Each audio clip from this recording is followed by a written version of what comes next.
day to all. Before I start with my presentation, let me introduce my name.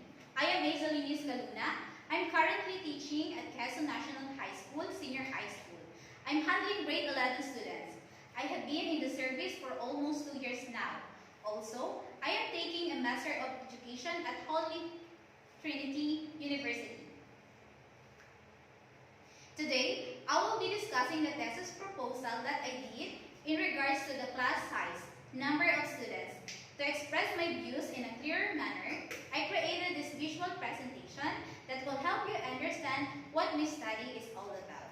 This video presentation is in partial fulfillment of the requirements in English 310, Advanced English for Academic Purposes.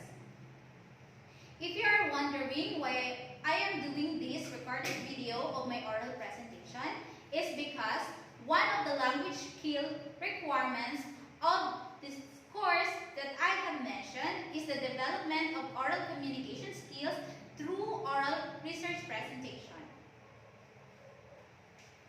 Let me introduce my thesis statement. Are small class better? Many people believe that having a smaller or larger class size doesn't matter. It is all because of the idea that students' learning is based on the teacher's manner of teaching, in which I think that everything is not dependent on teacher's method, and students should also need to do their parts as to become the discussion more participative and successful. Smaller class size makes a huge impact on the learning of the students.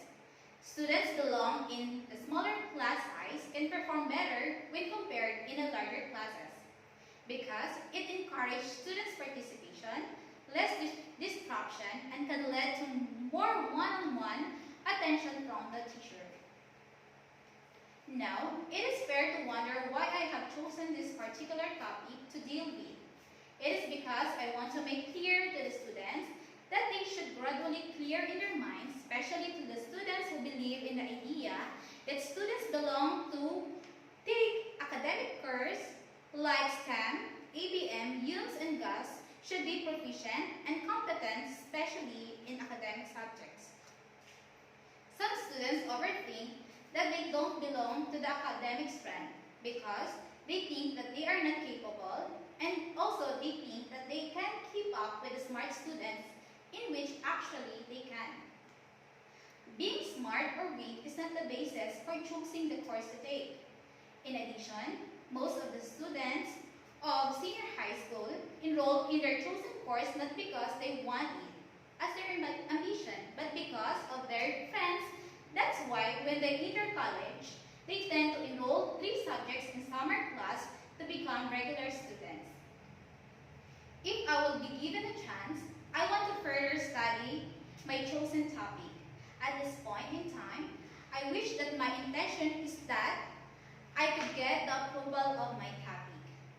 The contribution of the study will help students, especially teachers, on how to assess and facilitate smaller class size, which is about 18 to 20 students like SPED, and the CSS in lower grades as well as academic track of senior high school in the Philippines, which are the STEM, the ABM, and the Eunice.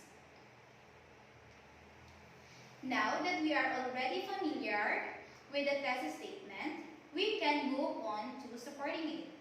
Books from various authors provided me with different information regarding this subject. Research done by the OECD Statistics 2011 states that the required number of the students per class in the school or in the primary level is 20 students.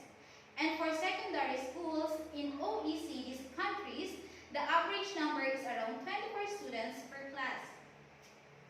Strauss, 2014, detects students' major achievement and ample time on activity and instance to be done for teachers to suit their teaching instruction to the students in the class in an easy way could be some factors that can link small educational setting to higher success. In addition, the same information appears in different studies that express the benefits of smaller classes. Stevenson, Peterson, Rennie, Strand, Bondel, Hathaway, and Moore, 2014, revealed that all students includes in small class size resulted to step up in students' accomplishment in math, science, reading, and social science subject. Also, the study of Johnson, 2010, discovers the performance of students belong to the small class is effective in Yzle writing during midterm exams. Kazumi, 2015, states learning belong to the group of small class size are triumphant than with a huge number of learners. However, having a fewer class would have disadvantages, since there are some classroom activities needs a more number of participants, and there are some students enjoy the sense in being a member of a larger class. There are also study finds that there is no benefits in smaller classes. A test by the new research published by the Department of Education and Skills, children in primary school doesn't help in achieving better marks by being in smaller classes. In Constantopoulos' 2011 findings, for some, progress can be seen in some small classes. Anyway, there was to no progress can be notable in some other classes. In addition, Yzle and Cochrane, 1997, inferred that the number of students with 30 will result to a lack of success in terms of classroom tests. Other researchers justify that smaller classes has disadvantages, but most of the results of the study defend that there are a lot of advantages in a small class size, most especially in terms of behaviors, achievements, and performances of students in class. Just like what Balancisi 2018 says, that lacking performance of students in science fields to a degree reduced in a group of smaller class. For D and West 2011, Petrie and Marina 2017 proclaimed that the patterns of thoughts, feelings, and behavior found better achievement in smaller class sizes. As a researcher of the study, what I want to prove, as I stated a while ago, is that being smart or weak is not the basis for choosing the course to take. A student from a lower section could also take an academic track. I also want to prove that students who are not really competent and smart like the other students are still belong and can still enroll in academic track for as long as they want and capable with it.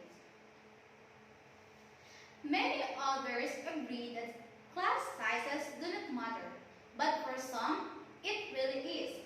Small educational setting gives big benefits to teachers, most especially to the students, because students can now have more chances to participate, more teachers' attention, trouble will be lessened, and learning will be inevitable. Also, smaller educational sizes is better for both the students and the teachers in terms of social as well as educational aspects. If my thesis statement will be approved, I wish to conduct it in the school wherein I am currently teaching, since I believe that the grade 11 student in the school, especially the STEM track of senior high school, has 15 to 20 enrollees only, is the one that will suit for my study. Let me leave you a quotation from Luan Johnson: when classes are small enough to allow individual student-teacher interaction, a minor miracle occurs. Teachers teach and students learn. Before I end this video presentation, I would like to thank everyone for lending your time with me. Any suggestions and recommendations regarding with my report are so much appreciated and accepted. Once again, thank you and stay safe.